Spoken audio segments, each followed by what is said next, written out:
நம் அனைவரின் டிஜிட்டல் எதிர்காலமும் உங்கள் பிடியில் இருப்பதாக கற்பனை செய்து கொள்ளுங்கள்.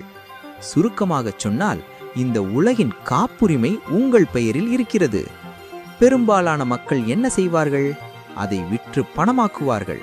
வரலாற்றிலேயே மிக பெரிய பணக்காரராக அவர்கள் மாறுவார்கள்.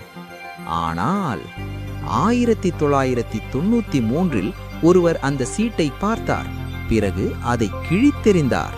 இது சர் டிம் பெர்னர்ஸ்-லீயின் கதை.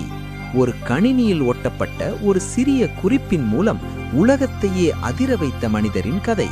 வணக்கம், அனைவரையும் கண்ணாடிக்கு வரவேற்கிறோம். இந்த கதையை நீங்க எங்கிருந்து கேட்டீங்கன்னு ஒரு கருத்து சொல்ல முடியுமா? கையில் சால்டரிங் அயர்ன் ஏந்திய சிறுவன். ஆர்வம் டிம்மை தேடி வரவில்லை, அது அவருடைய இரத்தத்திலேயே ஊறியிருந்தது. 1955இல் லண்டனில் பிறந்த டிம் தூங்கும்போது கேட்டது ராஜாக்களின் கதைகள் அல்ல, மாறாக லாஜிக்ஸ் தான். உலகின் முதல் வணிக கணினியை உருவாக்கிய தம்பதியரின் மகன் அவர். மற்ற குழந்தைகள் பொம்மை